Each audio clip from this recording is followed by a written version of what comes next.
Hey, hi, why aren't you smiling? Okay, let's take a picture. Say cheese. Smile, please. Even my mom used to say, Beta, the guests are coming. Make sure you greet them with a smile. We have heard these phrases throughout our lives, haven't we? No matter whatever we are feeling inside, we are constantly expected to smile. In our family, in a social gathering, with friends, with guests, with our in laws, just smile. Well, if you look around, unfortunately, there is a big smile crisis out there. A long, long time ago, there was a neurologist by the name of Duchenne de Boulogne. He was fascinated by the study of our facial expressions and he delved deeper to know what a true smile really was. And he wanted to spot a fake one from a real one. So he started planting electrodes and probes on the faces of hundreds of volunteers to find that perfect smile, which is 100% genuine. Well, after all his experiments, he could not understand what a perfect smile looked like. But one day, while he was removing electrodes from a volunteer's face, he cracked a joke. And that person's face lit up in a different way. At that point, he understood what that smile looked like. The conclusion of his study was that a perfect smile is the one which involves both the muscles around your eyes, which is also known as orbicularis oculi, and the major mouth muscles. Whereas in a fake smile, we only use our mouth muscles. Well, it seems like Duchenne did end up discovering what a real and a genuine smile looks like, but he did not elaborate much about the source of the same. It's mostly like those scientific studies which we focus on the cure but never get to the cause of the disease. A lot of people keeps asking this question, why do we need to smile?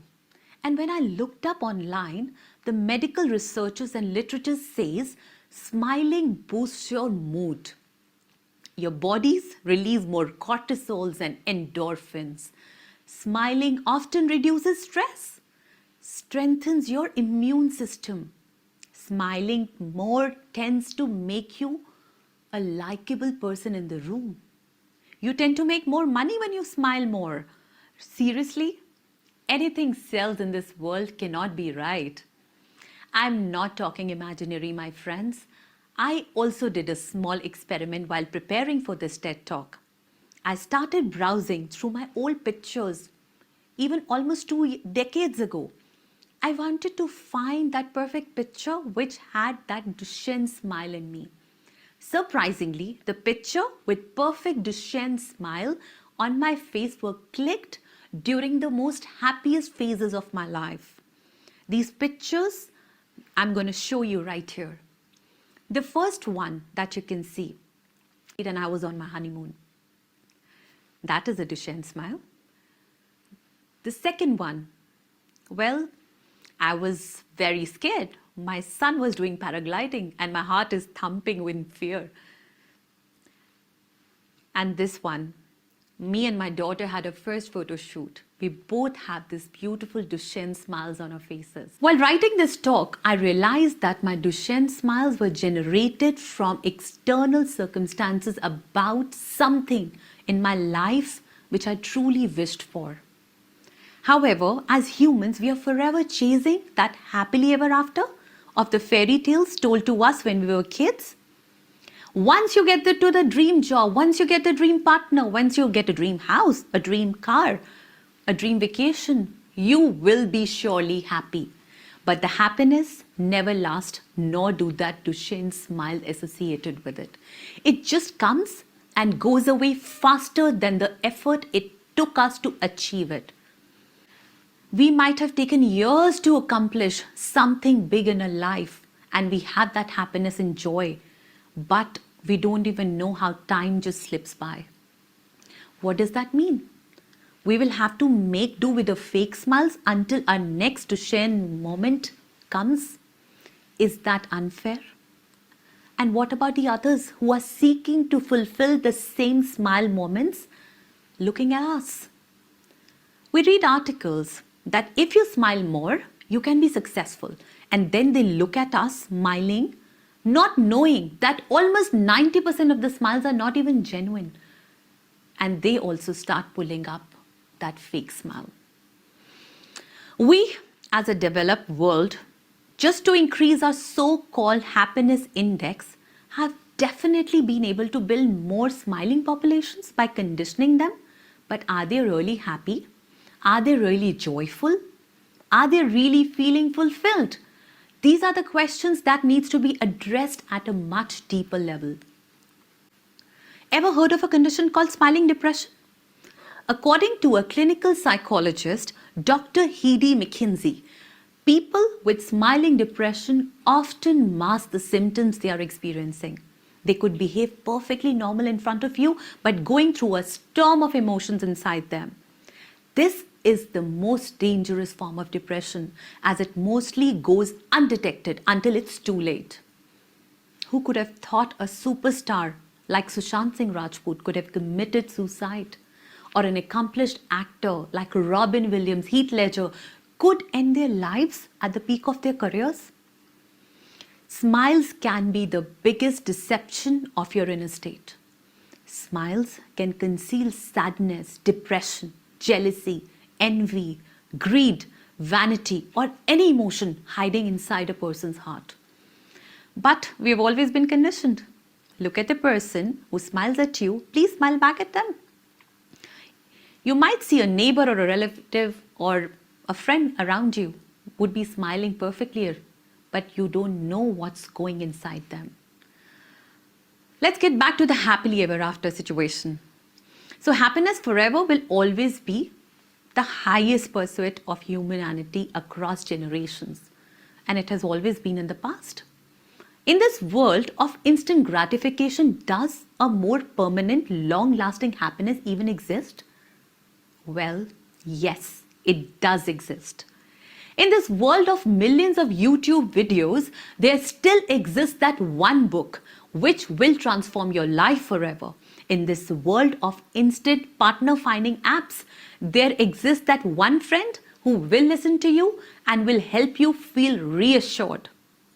In this world of millions of clubs, parties and restaurants, there still exists that solitude, that place in the hills, in the beaches, near your city where you can sit and just do nothing, just listen. The question is, are you willing to listen? Listen to your inner self, listen to your body, listen to your heart. Once you say yes, you will start hearing a completely different language of the universe, which will keep increasing the percentage of your happiness, which you have been seeking through the ages. Let me tell you a little bit more about how I have been able to generate more Duchenne smiles in my life, which has transformed me by trying a few interesting things right here. First of all, meditation. To get that perfect Duchenne smile, try to meditate. A meditative mind is free of the regrets of the past and the worries of the future. All it knows is the pure you, without any fear of you being judged, without any fear of failure. I remember I was the calmest person until I got married, but everything changed when I had to share my room, my wardrobe, my bathroom, and I realized I had some temper issues and I could never imagine that.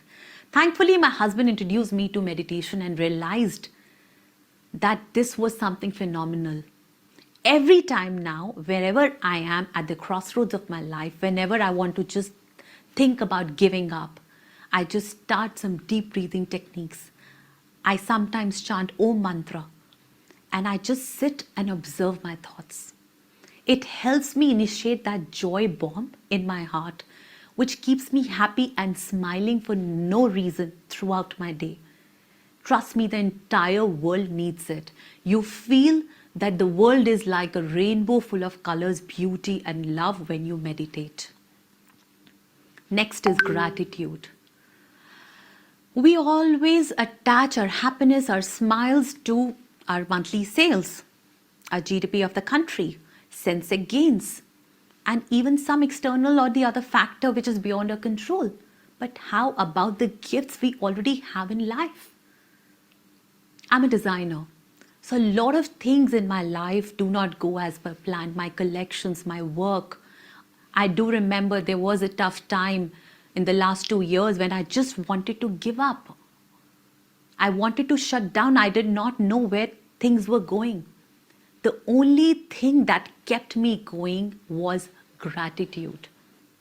My only practice of thanking each and every person a part of my team, from my karigars to my graphic designers to my sales girls to my stylist to my influencers, that is what kept me going. And that gratitude shifts your focus. Even if you are living in a small house, shift your focus to thanking that, thank God I have a roof to live. Thank God I'm alive. If you are scoring less marks, shift your focus to saying, thank God at least I'm not failing. The most important thing is to appreciate your now. What you have today has to be appreciated. Being unsatisfied is a habit.